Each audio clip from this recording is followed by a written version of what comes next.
좀 적은 부분이 있을 수가 있고, 그리고 이제 여성의 몸속에는 여성 호르몬이 작용을 하고 있기 때문에 그것이 어느 정도 보호 작용을 해준다고 볼 수가 있겠습니다. 하지만 이제 여성이 폐경 이후에 나이가 들게 되면 여성 호르몬의 영향이 감소하면서 그것에 이제 보호 작용이 점차 떨어지게 되면서 이제 탈모가 훨씬 더 많이 나타나는 그런 양상이 나타날 수 있습니다. 유전성 탈모가 대부분인 남성에 비해 여성의 탈모는 원인이 훨씬 다양하다. 부쩍 머리카락이 빠져 고민인 에리 씨의 경우 가족 중 탈모 증상을 가진 사람은 아무도 없다. 이유를 알 수 없는 탈모 증상이 걱정돼 에리 씨는 요즘 모발에 좋다는 음식들을 챙겨 먹고 있다. 검정깨 홍삼이요. 그 머리 탈모 그런 거에 좋다고 검정 콩하고가 좋다는데 제가 콩은 다 떨어져서 지금 먹는 게 없고 지금 깨하고 홍삼 남아 있는 거 먹은 거거든요. 그녀에게 탈모 증상이 나타나기 시작한 건 2년 전 갑상선 수술을 받고 난 이후였다. 여기요. 언제 수술하셨어요?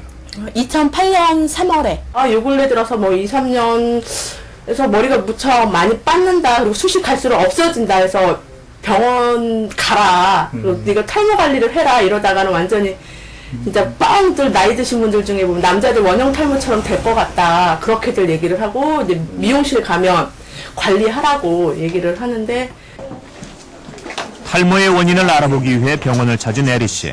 머리가 옆머리도 빠지고 뒷머리도 좀 빠지고 숱이 점점 적어지고 얇아지는 그런 특성이 있으세요. 모발 자체도 조금 다른 분에 비해서 좀 가늘으셔서 이분 같은 경우는 이제 우선 이렇게 여성형 탈모와 달리 여성형 탈모는 이제 모자 쓰는 곳에만 주로 빠지게 되는데요. 이 환자분은 옆머리라든지 뒷머리 쪽에도 함께 탈모가 진행되어 있고 두피 전반적으로 이제 모발이 다 가늘어지는 형태를 관찰할 수 있습니다. 그리고 3년 전에 수술을 하신 이후에 좀 더 탈모가 급격하게 진행됐다는 점을 고려할 때는 갑상선 질환에 의한 전형적인 탈모라고 말씀드릴 수 있습니다. 호르몬이 탈모에 미치는 영향을 연구한 논문에 따르면 갑상선 저하증은 모발을 건조하고 부러지기 쉽게 만들며 광범위한 탈모를 일으킨다. 갑상선 항진증 역시 마찬가지다. 갑상선은 기능이 떨어져도 문제고 올라가도 문제입니다. 보통은 떨어지는 거는 이해를 잘 하시는데요.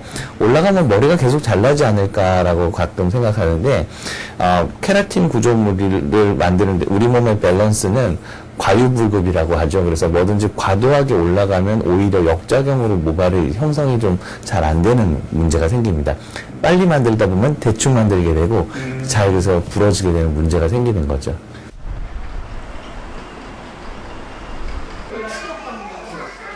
올해 20살인 민지 씨.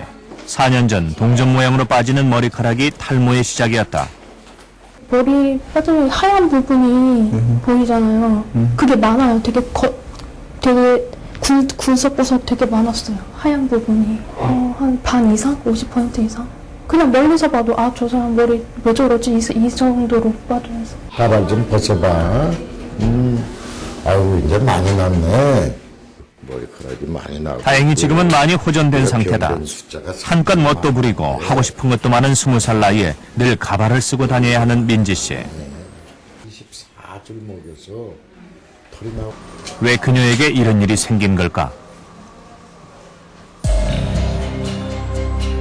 원형 탈모의 원인 중 가장 일반적으로 알려진 것은 면역 체계의 이상이다.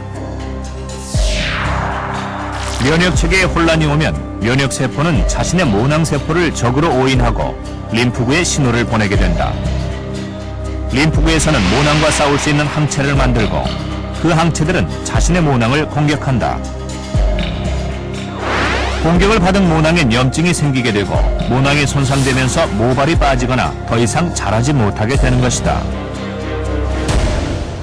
증세는 동그랗게 동전 크기식으로 반대 본인도 모르는 사이에 보면 가운데는 반질반질하고 광택성이 있어요.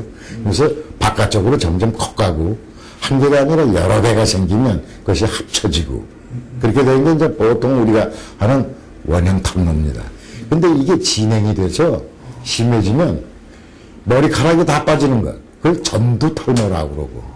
근데 머리카락뿐이 아니라 눈썹, 속눈썹, 수염, 겨드랑이 털, 치모까지 다 빠지는 걸 우리가 이제 범발성 탈모증, 전신성 범발성 탈모증으로 이행을 하게 됩니다.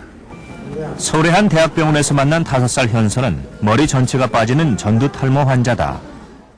태어날 때부터 그랬어요. 어떤 상태였습니까? 태어날 때는 뭐 눈썹, 속눈썹 다 없었어요. 이런 머리털도 하나도 없고. 현서와 달리 2살 터울의 동생은 긴 머리카락을 갖고 있다. 부모 입장에선 그래서 더 안타깝다. 동생 머리끈 사줄 때랑 그럴 때는 항상 끈이 2개 딸려서 오잖아요. 그러면 하나는 내 거야? 나 머리 나면 할까? 뭐 이런 식으로 말하면 그때 좀 속상하죠. 한 달 전부터 본격적인 치료를 시작한 현서. 현서의 머리카락은 자랄 수 있는 것일까?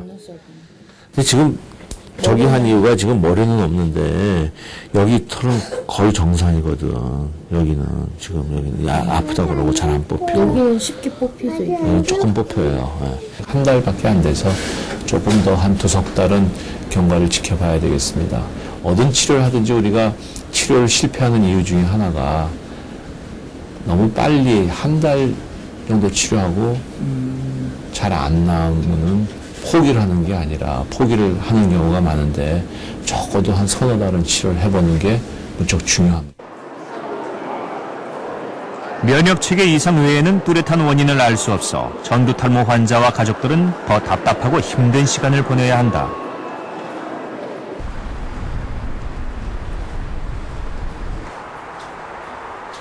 (25살) 영진 씨는 머리카락뿐 아니라 눈썹, 속눈썹 등 몸의 모든 털이 다 빠지는 범발성 탈모 환자다.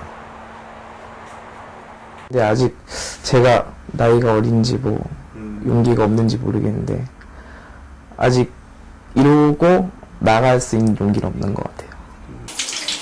여러 사람과 어울리는 직장은 아직 용기가 나지 않는 상황. 얼마 전 대학에서 요리 공부를 시작했다. 외출할 때 늘 모자를 쓰거나 가발을 착용한다. 갖고 있는 가발만 해도 10개가 넘는다. 근데 이거 쓰고 또 캡을 써가지고요. 글쎄 뭐 항상 보면은 그냥 그렇죠. 어떤 게?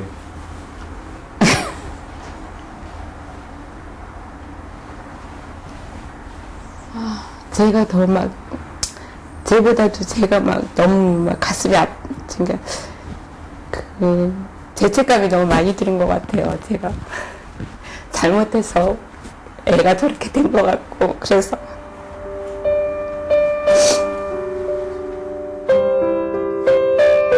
처음 증상이 나타난 건 고등학교 2학년 때 작은 원형 탈모에서 시작돼 털이 다 빠지는 범발성 탈모로 진행됐다. 영진 씨의 두피 아래 모낭은 아직 살아있을까?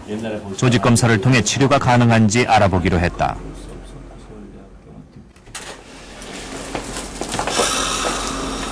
지금 머리가 하나도 없는 것 같은데 밑에서는 계속 만들어지고 있어요. 오늘부터 시작을 하십시다. 그리고 일단 반쪽만 할 거예요. 네, 그리고 이거 차이가 나면 할 거고. 아무 부작용. 예전에 치료를 받다가 먹는 약의 부작용으로 치료를 중단했던 영진 씨. 다시 한번 치료를 받아보기로 했다. 그래서 이거를 하는데 그 면역 치료라고 해서 이제 DPCP라는 약자를 발라주게 되면은 그 피부에 알레르기 접촉 피부염이 또 생깁니다. 그래서 아마도 거기 모낭 주위 환경이 알레르기 접촉 피부염이 생기면서 그 환경이 좀 바뀌게 되겠죠. 그래서 머리를 공격하러 온 세포들이 희석이 된다라든지 조금 거기에 변화가 와서 머리가 좋아지지 않을까 이런 지금 추측을 하고들 있습니다. 뚜렷한 원인을 알 수 없어 치료가 쉽지 않은 원형 탈모. 최근엔 스트레스도 탈모의 한 원인으로 지목되고 있다.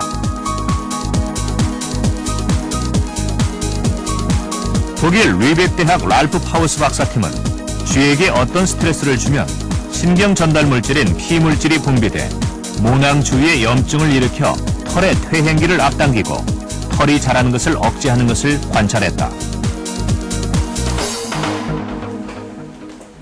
실제 스트레스는 털에 어느 정도 영향을 미치는 걸까? 한 의과대학 연구팀과 쥐 실험을 통해 알아보기로 했다. 실험용 쥐에게 인위적으로 스트레스를 가하고 3주 후 털의 상태를 확인했다. 검사 결과 스트레스를 준 그룹이 스트레스를 주